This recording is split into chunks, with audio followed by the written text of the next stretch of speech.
Hello there, welcome to our review of the Hoka Mach X3. Here's Khan. He's more interested in chewing on his blanket than the Hoka Mach X3, but I'm going to share at least my thoughts about this shoe.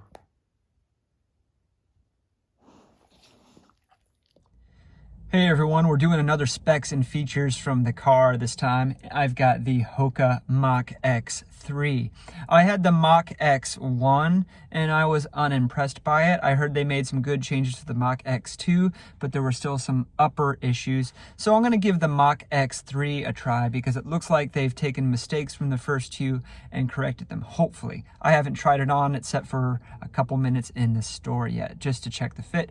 And my true to size 9.5, well, seems, yeah, true to size. So let's start with the top. We've got a single layer jacquard mesh upper. I think I am pronouncing that correctly. I'm kind of liking this new design language. I can kind of dig this color, this white neon tangerine color is what they're calling it. The tongue is non-gusseted, but it has these wings that will probably hold it in place like several performance shoes do.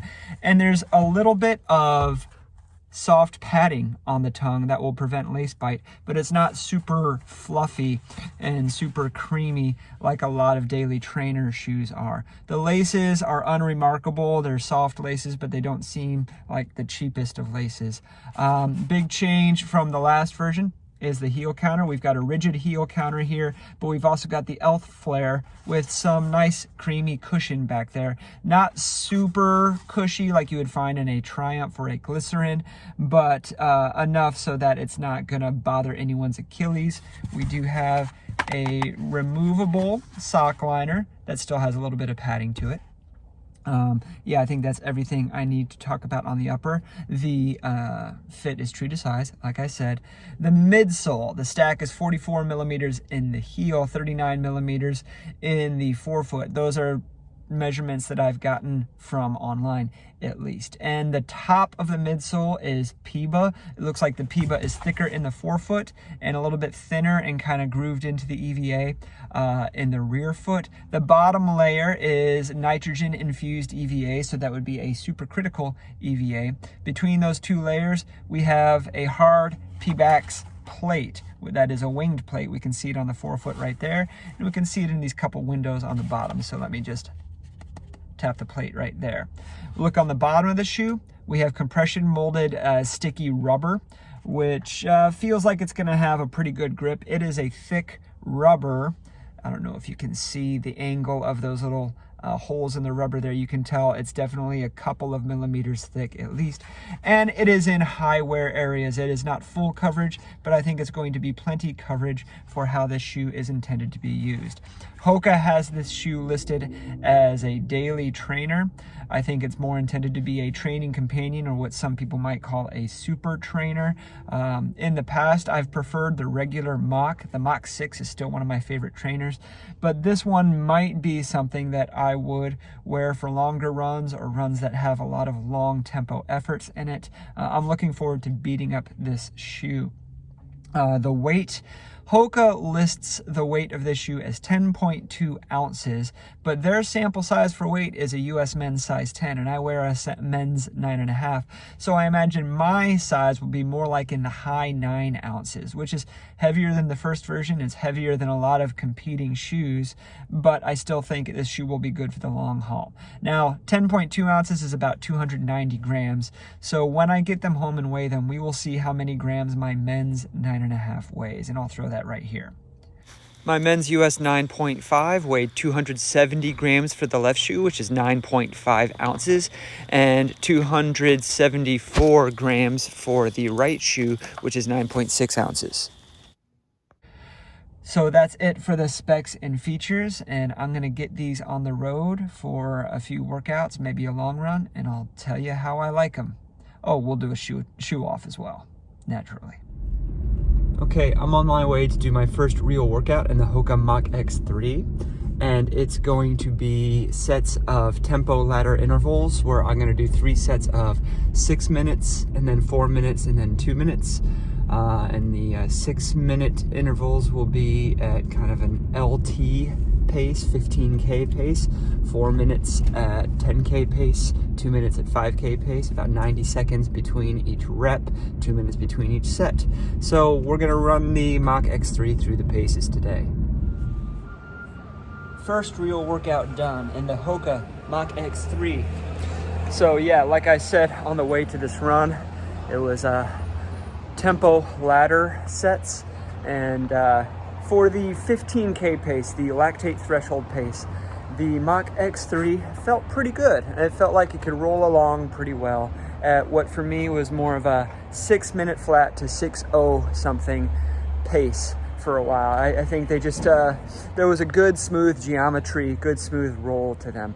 Once I started to get into the 10K efforts, 5K efforts, in the 550s to 540s or sub 540s, the Mach X3 was a little bit more reluctant to go along with me. It definitely is giving more of a long effort shoe, long run shoe, long intervals. Once we get into the high end speed, it just feels like a little bit much of a shoe for that. It's reminiscent of the Mach X1. I do think it's a little bit more energetic, but it's also a little bit more shoe. It's a stable choice.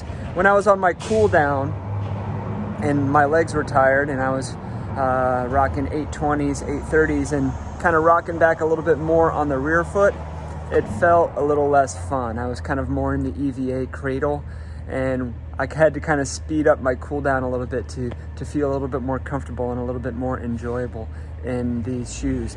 But I think they will probably be a good choice for this weekend's long run, which shouldn't have any of those, you know, lazy paces in it. It should be at a pretty good base pace with the last few miles, you know, faster than easy, more of a steady state, even to marathon pace. We'll see. I'll see you then. Okay, it is time for a shoe off here, and I have the Hoka Mach X3, and I will be comparing it with the Hoka Mach 6, its non-plated brother. On CoudBoom Zone, the Nike Zoomfly 6, the Tier Valkyrie Speedworks, the Brooks Hyperion Max 3, and the Asics Megablast. Some super trainers, companion trainers, whatever you want to call them. All right, we have the Hoka Mach 6 here and the Hoka Mach X3. And the question is always, is it worth it to buy a Mach X over a Mach? In this case, I guess that depends what you're looking for. The Mach X3 is more shoe. It does feel like there's more response, more bounce. Although these Mach 6 are older. However, the Mach 6 seems, well, it is lighter. It's over an ounce lighter, 28 to 30 grams lighter per shoe. And there are fewer components. It's just a single density midsole. That's a pretty good midsole though, the supercritical EVA. And it feels like I get more from that than the EVA part of the Mach X. But the Mach X has that plate and that PIBA too. Maybe for a long run shoe, the Mach X is a better choice. But for a lightweight daily trainer that's just kind of a do-it-all shoe, most people would be pretty well pleased with just the Mach 6, which is $50 cheaper in the US right now. If you find it on sale, it's even more of a savings. All right, on CoudBoom Zone and the Hoka Mach X3, I'm comparing these because they're companion trainers that have some race quality foams in them that also I think might be a little bit more expensive than they should be. But I'll say it right now, the Mach X3 is a better value than the CoudBoom Zone. The CoudBoom Zone may be all PIBA, but it's not a very compressive and responsive PIBA. It's a pretty firm PIBA. I think it's a PIBA olefin blend, but correct me if I'm wrong. The Mach X3, for as much as it's a big shoe, has a good amount of response, and I think will serve a lot more effectively as a trainer that could do some long miles with some potential pickups or long intervals. All right, I have the Nike Zoomfly 6 and the Hoka Mach X3. These shoes are practically the same weight. They serve the same purpose in their respective lineups. but I think they serve different kinds of runners. Both are plated, both have a PIBA-based racing foam on top, a plate, and then an EVA-based foam on the bottom. The Zoom Fly 6 feels more aggressive, and I think that has to do with the steeper heel-to-toe drop, 10 millimeters. I also got to tie my shoe here because it's coming undone. Let me set the camera down while I'm talking to you. But the Hoka Mach X with that 5 millimeter drop seems to feel a lot more convenient and comfortable for me as a forefoot to midfoot striker. And I think people with my running style will get along better with the Hoka Mach X3. I'm enjoying running in it on my left foot a lot more than having the Zoom Fly 6 on my right foot. They're both good shoes. The Hoka Mach X3 is about $20 more expensive in the US. I don't know, maybe not that much now, but I would still buy the Mach X3 over the Zoom Fly 6. And I think it's going to be better for longer miles too. All right, I have the Tier Valkyrie Speedworks here on my left foot and the Hoka Mach X3 on the right. The Valkyrie Speedworks is, in my opinion, the GOAT when it comes to plated training companions, plated performance trainers, super trainers, whatever the hell you want to call them these days. Compared to the Hoka Mach X3, the Valkyrie Speedworks feels more performance oriented. I would take it for a workout. Long intervals, maybe short intervals. I've done long runs in it, but I think in the long run context, the Hoka Mach X3 might be a more comfortable choice. I'm definitely getting more comfort from the Hoka on this run, which is surprising because the Valkyrie Speedworks is 100% P-Max in the midsole, but maybe what I'm feeling is more of that flattened plastic plate interacting more, whereas the softer PIBA on the top of the Hoka Mach X3 kind of mutes the plated feeling. You get the bounce, and it is tempered by the supercritical EVA below it. I don't know if it's the best combination of those foams, but it's good, it's better than I've seen in other similar shoes. All right, I gotta dodge traffic here. Okay, I have the Brooks Hyperion Max 3 on my left foot and the Hoka Mach X3 on my right foot. I think out of all the shoes in this shoe off, these two are probably the closest together in terms of use case scenario, in terms of specifications like mid 40 millimeter stack height in the rear and a high 39 stack height in the forefoot. They both have a PIBA top sole and a supercritical EVA bottom sole. They both have a plastic plate. Both long distance companion trainers. However, they do feel different on foot. The Brooks is heavier by about an ounce, and I do feel that. However, I feel like the top sole at least is softer. At least it's softer throughout the length of the midsole, whereas the Hoka top sole is softer on the forefoot. For a runner like me, it's kind of a wash because I'm more interested in that response off the forefoot. But for someone who rides the heel or the rear foot, the proximal midfoot even, they might get a little bit more forgiveness out of the Hyperion Max 3. Okay, dodging traffic. All right, last one. I have the Hoka Mach X3 and the Asics Megablast. And if you've been watching any of my videos since the Megablast came out, you would know that I am one of a multitude of Megablast fanboys, for good reason. There's no question that for me, the Megablast is the better shoe in every way. It's more responsive, it's more smooth, it's more enjoyable, it's lighter, seems like it's more efficient. However, it's $225. Mach X3 is $190. The real question is the Megablast $35 better than the Mach X3. And I guess that depends on how many shoes you have and how penny pinching you are.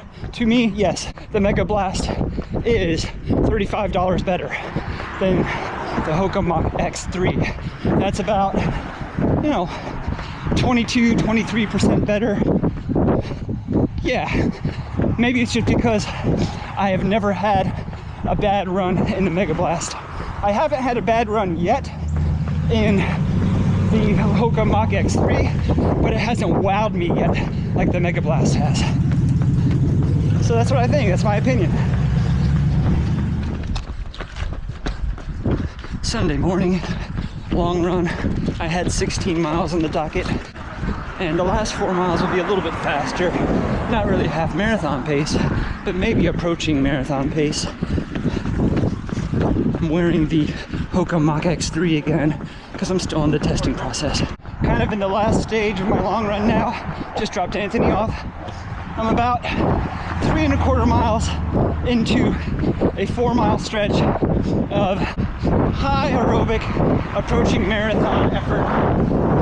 Averaging 6:46 for that right now in the Hoka Mach X3. It's feeling pretty good. I feel like I still want something a little faster. Alright, so I finished the 4-mile stretch at what averaged out to a 6:43 pace overall, and the Mach X3 felt pretty good. A little bouncy, a little bit, you know, forgiving.